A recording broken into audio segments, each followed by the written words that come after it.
Hello, and welcome to Around the Political World with John Rothman. I am your host, John Rothman. If you're a fan of the show, make sure to hit the follow button on the top right of Apple Podcasts, Spotify, or wherever you are listening at this very moment. When you hit follow, leave a review or share an episode with a friend. It helps other people discover the show, keeps us going, and as I like to remind you each and every day, it expands our base. Telling the truth in a political campaign is very important.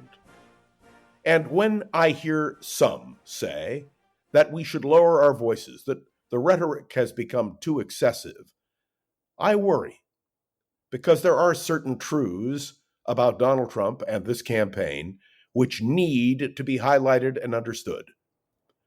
First of all, Kamala Harris is not a fascist, nor is she Comrade Kamala. Kamala Harris is the Vice President of the United States.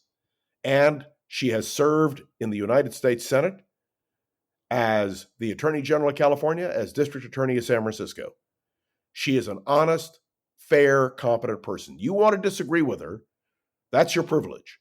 But to call her a communist or to call her a fascist, absurd.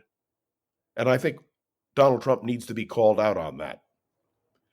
There is the question of whether cats and dogs were eaten in Springfield, Ohio. Of course they weren't. And yet Donald Trump and J.D. Vance continue to spread this myth. They continue to repeat it. They need to be called out on it. It isn't true. And we ought to be able to say that loudly and clearly. The question of whether the two attempted assassinations of Donald Trump, the two attempted murders, whether or not Kamala Harris and Joe Biden are responsible for them. Both Trump and Vance and others have indicated that to be the case. You and I know that is not true. And saying that it isn't true should not be viewed as rhetorical excess. Telling the truth in a political campaign is critical. Let's be clear. Donald Trump proudly proclaims that he put 3 justices on the Supreme Court to rescind Roe v. Wade. He did it. There's no denying it. He now says, well, I just wanted everything returned to the states. That's what everybody wanted. Not true on 2 counts. He did it to overthrow Roe v. Wade, and not everyone wanted it returned to the states. We need to be able to understand clearly and precisely that calling someone out for not telling the truth is critical. We are told that Donald Trump was a passive participant in the events of January 6th. Let's be clear. Donald Trump summoned a mob. He inspired an insurrection. He called for the overthrow of the election results in 2020. And all of his bombast to the contrary doesn't change the truth. By saying that Donald Trump tried to subvert the American political system, well, it's telling the truth. I'm worried about truth in this campaign. I recited the other day a statement by my old professor, Harry Nerhood. It's not what is that really counts, it's what man thinks is. Well, I'm going to tell you it does matter what the truth is. And it does matter to have the courage to stand up and say it.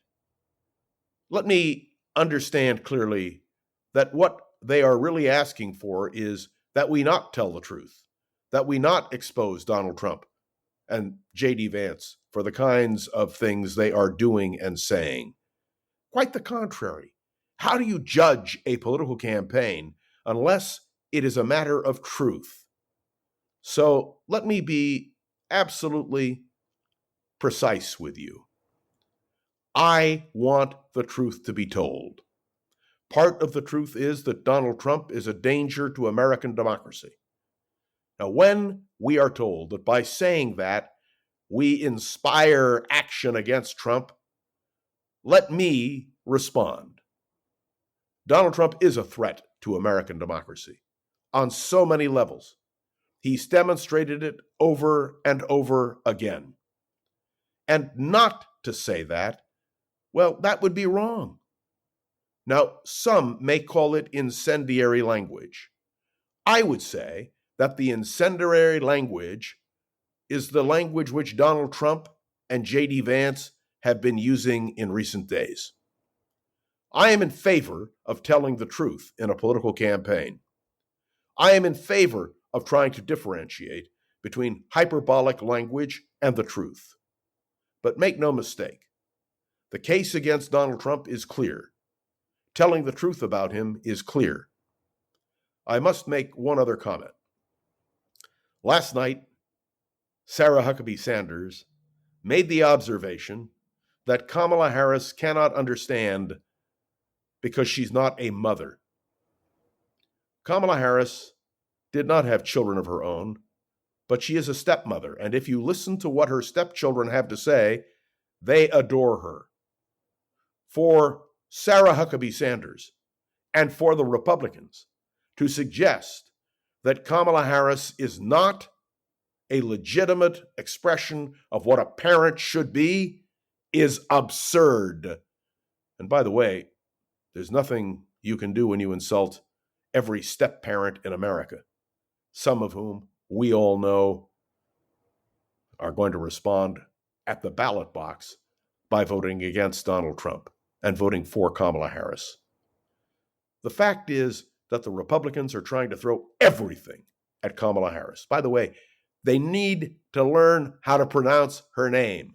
Kamala Harris. She's not only the Democratic nominee for President of the United States, chosen by a Democratic convention freely, but she is the Vice President of the United States. Truth-telling in this political campaign is going to be critical.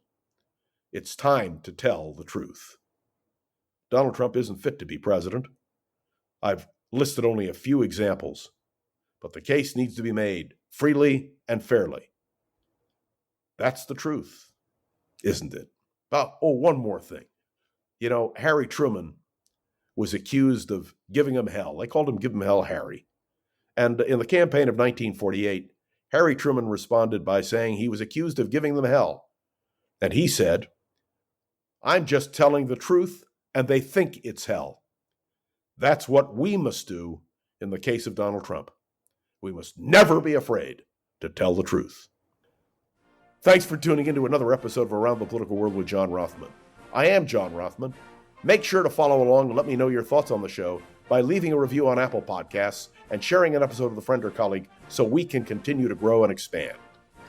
Remember, you can interact with me on LinkedIn and on Facebook, and of course, my deep appreciation to the wonderful producer of this program who always tells the truth, Gogo Zoger.